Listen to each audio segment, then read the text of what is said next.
بسم الله الرحمن الرحيم. السلام عليكم ورحمة الله وبركاته. أهلا بكم في حلقة جديدة. فوز مصر على كوتيفوار في ماتش عظيم يقدمه منتخب مصر. عظيم بكل معنى الكلمة. شكرا لحسام حسن، شكرا للعيبة على الأداء العظيم اللي عملوه النهاردة. 3-2 في ماتش كلنا بلا استثناء كنا خايفين. كلنا خايفين من اللي هيحصل في الماتش ده. لكن ايه الجمال ده يا حسام يا حسن؟ ده انت حسام مورينيو يا جدع. ايه الاسلوب الدفاع؟ انت كده كده هنلعب كاس العالم كده يعني. سيبك من كاس الامم الافريقيه، خدناها ما خدناش دي بتاع ربنا، بس كاس العالم احنا هنلعب كده. اسلوب دفاعي على قد الامكانيات بتاعتنا. دفاع مرتدات سم سم. 3-2 نتيجة عظيمة وهايلة جدا جدا جدا. اللعيبه كانوا على قد المسؤوليه النهارده. دفاع، هجوم، خط وسط. امام عاشور اللي عجبني النهارده مع انه مش جاهز 100%. انت ما بالك انت لو دخلت البطوله بامام عاشور جاهز 100%؟ ما بالك لو دخلت بصلاح بيلعب اساسي مع ليفربول، مرموش اساسي مع السيتي؟ لا، اتفرج على كره تانية، منتخب تاني.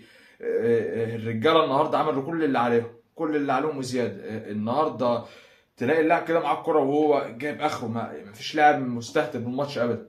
كل اللعيبه على قد المسؤوليه. كل اللعيبه كانت رجاله في الماتش. كله عايز يلعب، كله بيلعب للمنتخب. ماتش عظيم جدا جدا. حسام حسن بدأ الماتش زي ما كلنا كنا متوقعين انه هيدافع وهيلعب على المرتدات، بس لعب المرتدات النهارده زي ما الكتاب بيقول. لعب كوره يعني. فاكر انت انتر جوزيه مورينيو لما خد دوري ابطال؟ حسام حسن لعب كده بالظبط. بدأ النهارده بثلاث قلوب دفاع. حمدي فتحي لعب خط وسط زي ما ناس كتير توقعت.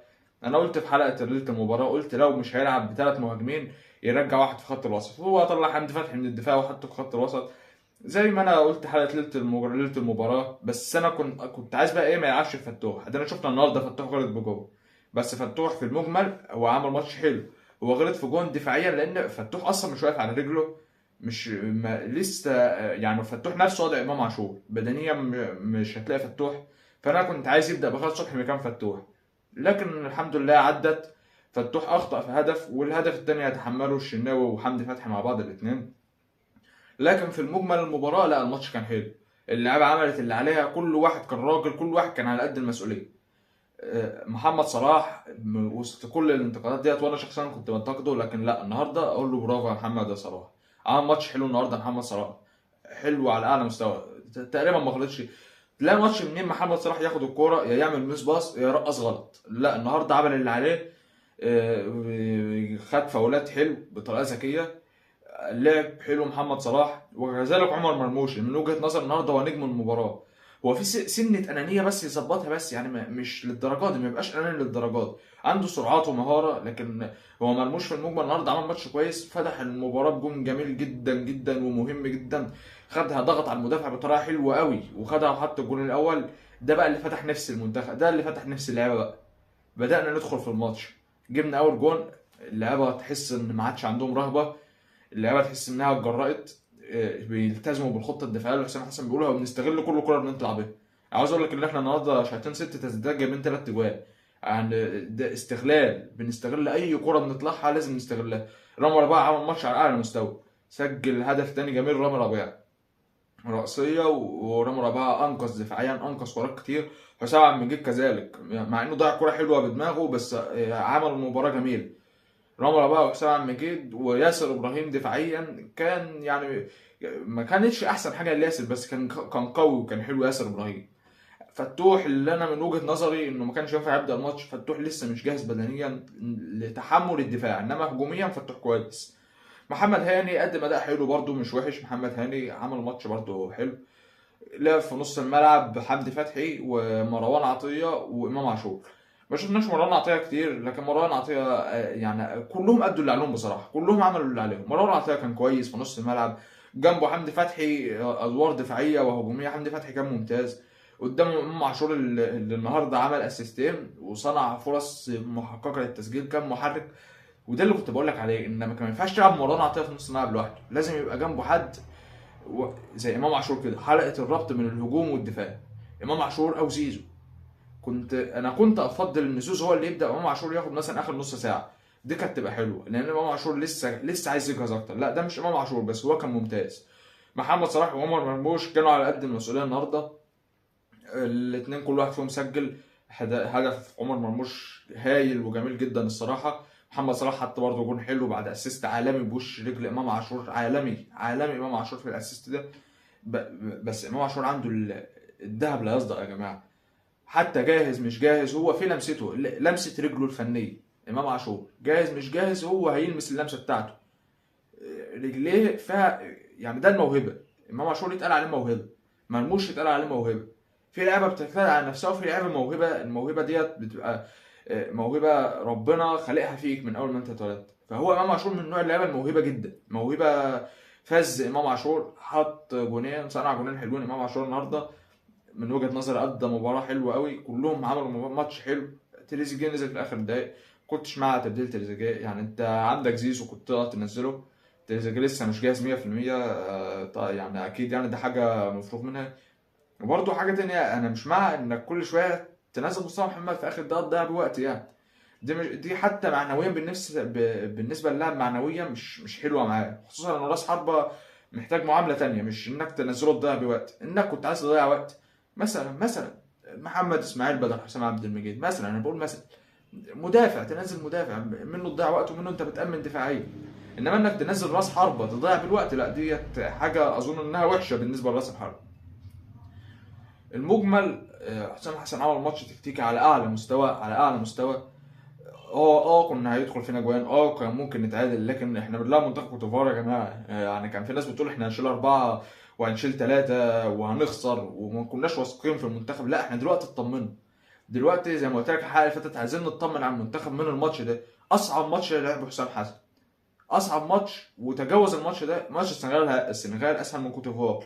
شايف انت النهارده كوت ديفوار انت حجمت خطورتها بالكامل. يعني كوت ديفوار الجونين اللي جابوهم ما اظنش اللي هم شاطوا كوره على المرمى خطيره تاني. هم يلعبوا عرضيات تتشال، انما تسديدات على المرمى مباشره لا، انت حجمت خطورتهم بنسبه كبيره جدا. يعني كنا كلنا خايفين من كوت ديفوار. لا بعد الماتش اكتشفنا ان منتخب رجاله، اللعيبه كانت رجاله على قد المسؤوليه. حسام حسن ماتش تكتيكي عالمي. حتى بعد الماتش تحس الروح بين اللعيبه والمدرب. ان شاء الله هنقدم حاجه كويسه في البطوله دي. ان شاء الله هنكسب السنغال وهنوصل النهائي وهنكسب النهائي ان شاء الله. لان الجيل ده يستاهل بطوله كاس افريقيا على الاقل، يستاهل بطوله على الاقل. احنا رايحين للسنغال اللي لو تفتكر كانوا قبل كده طلعونا من النهائي لما كنا مع كارلوس كيروش، وطلعونا من كاس العالم. فالسنغال ده ماتش بالنسبه للعبة هيبقى حاجه تانية خالص، بالنسبه لصلاح هيبقى حاجه تانية خالص. يعني السنغال لينا طار معاهم، ولازم نستردوا الماتش الجاي. هيبقى ماتش نار على اعلى مستوى. لازم نكسب السنغال ده ومش عايزين حاجه تاني. احنا نكسب السنغال ونوصل للنهائي، التوفيق بقى بتاع ربنا. لكن اهم حاجه اللي احنا نكسب السنغال، لا بديل عن فوز السنغال. برافو حسام حسن، برافو اللعيبه. جينا احداث المباراه في الدقيقه 3 فاجئنا عمر مرموش بهدف مبكر عالمي بتمريره حلوه من امام عاشور. المدافع طبعا كانت له فرصه انه ياخدها، بس مرموش ضغط. ما توقعش ان مرموش يضغط عليه، ضغط وحطها حلو قوي. يفتح الماتش بدري من الدقيقه 3 حلوه من عمر مرموش. ده 17 شوف بقى، ده 17 الكره اللي انا مش بكتب الا الكره الخطيره. انما مثلا عرضيه وعدت وكان ممكن لاعب يقعد دماغه، لا ديت ما تحسبش في كرة القدم. ديت ما تتحسبش فرصة خطيرة. ده 17 تألق رامي ربيعة بعد تسديدة حلوة من كوتيفار. رامي ربيعة شيلها، اللي كان من نجوم المباراة النهارده، هم كلهم نجوم المباراة. وتاني كوتيفار تروح تاني وحسام عبد المجيد ينقذ. ودي رجولة الدفاع. ديت حاجة مهمة جدا جدا جدا اللي احنا نلعب بها كأس العالم بعد كده وكأس الأمم الأفريقية. ده 32 رأسية رامي ربيعة هايلة جدا، عرضية جميلة من صلاح ورأسية حلوة من رامي ربيعة. لا رامي ربيعة 10 من 10 على الكرة ديت. انهاء عالمي، جون عالمي. 2-0 ديت ريحت الماتش قوي. بقى الثقة، اللعيبة اكتسبت ثقة. لعيبة الكوتوفار اتهزوا نفسيا، اتضغطوا نفسيا، عايزين يلحقوا يجيبوا جون في الدقيقة 40. فاول تعالى يعني. الحكم فاول من وحي خيال الحكم. كرة كتف في كتف من امام عاشور، اللاعب خدها ما فيهاش اي حاجه خالص ولا اي حاجه. يوم جاي مصطفى غربال حاسبها فاول لكوتيفار يجي منها الجون. انا مش هتحمل على كوتيفار على الحكم كتير، علشان يعني احنا كسبنا، بس يعني ما كانش موفق النهارده في قراراته. احنا ادى انذارات في الماتش الاثنين لينا. كذا كوره لعيبه المنتخب تتضرب من غير كوره، لعيبتنا يتضربوا من غير كوره، ما حتى ما يطلعش انذار ولا يحسب فاول. كوره مرموش الواد داس على رجله، كانت على الاقل انذار، لا ما حسبهاش حاجه. الضرب بدون كوره ده في كره القدم هي انذار طرد، يعني مفيش حاجه غير كده. ما كانش موفق النهارده مصطفى غربال، ما حكمش، ما كانش مرضي الصراحه. تيجي الفاول يتحط جون من احمد فتوح بطريقه غريبه. قلت لك نبدا بخالد صبحي، احمد فتوح مش جاهز بدنيا ودفاعيا، مش هيقدم لك احمد فتوح، مش هيقدم لك دفاعيا، هو مش جاهز. يعني هو ما كانش حاطط رجله في الملعب مع الزمالك. يجي اول جول لكوتيفوار في الدقيقه 40، ده 52 بقى حلو قوي من رمضان بقى، حطها حلو قوي لامام عاشور اللي بوش رجله عالمي، حته كده من حته ابو تريكه. ده محمد صلاح انهاء حلو الصراحه. الهدف الثالث لمنتخب مصر، بالهدف الثالث ده قضينا بقى على الماتش خلاص. يعملوا اللي يعملوه مش هيعرفوا يعدلوه. ده 72 كوتيفوار يسجلوا، هم جابوا الجونين بتاعهم من اخطاء. واحده فتوح جابها، واحده غلط غريب من الشناوي عدت من جنبه بطريقه غريبه، وبرضه وصلت لحمدي فتحي. اتلعبت بالراس، الشناوي شالها يشكر عليها بعد ما عدت من جنبه. وصلت لحمدي فتحي كان يقدر يشتتها، ما شتتهاش، تدخل فينا الجون الثاني بدون اي داعي، خطأ بدون اي داعي. وبعدين بقى الدقيقة 78 التبديلات بقى، امام عاشور طلع ونزل تريزيجيه، اللي قلت عايز زيزو اللي ينزل كان هيبقى افضل من تريزيجيه، لان تريزيجيه مصاب ولا قدر الله مع اي التحام كان ممكن يتصاب تاني. ده 92 تبديل تضييع وقت، نزل مرموش، نزل مصطفى محمد وطلع مرموش، وبرده كان عايز يضيع وقت تاني، كان حاطط صلاح محسن في اخر دقيقة كان هينزل. نزل مدافع، يعني مش لازم يعني انت كده تصرف خاطئ جدا مع رؤوس الحرب. مش كل حاجة 100%، مش كل حاجة هتبقى طالعة زي ما احنا عاوزينها. فوز مهم، انتصار مهم جدا جدا، اطمنا على المنتخب، هوية للمنتخب. المدرسة الدفاعية دي مدرسة، دي تدريب في كرة القدم، يعني في مدربين مدرستهم كده دفاع مرتدات. دي مدرسة حسام حسن، ده شكلنا عادي، مش عيب اللي احنا ندافع، مش عيب اللي احنا ندافع ونلعب على المرتدات. انت تيجي مثلا بعد 5 سنين كسبنا كوتيفوار 3-2، حد يقول اللي احنا كنا بنلعب ندافع؟ لا، هو اهم حاجه المكسب، وخصوصا مع المنتخبات. عارف لو انديه وسباق دوري طويل اقول لك ماشي لازم الاداء، انما مع المنتخبات اهم حاجه الفوز. ده الفرق بين المنتخبات والانديه، انت المنتخب بتدخل بطوله مجمعه لازم تكسب، مش مطالب انك تقدم، يعني لو كسبت الناس هتنسى. الانديه لا، الانديه انت لازم تكسب وباداء، لان انت معاك بطوله طويله المدى. اداء دفاعيا حلو، هجوميا حلو. حسام حسن عمل عليه تكتيكيا رائع. مبروك لمنتخب مصر، وهارد لك كمنتخب الجزائر خسر من نيجيريا 2-0. المنتخب النيجيري منتخب قوي. شاركونا رأيكم في الكومنتات، من هيكسب البطولة، من سيكون طرفا النهائي، ومن سيفوز بالبطولة. كده تكون خلصت حلقتنا النهاردة. سلام عليكم.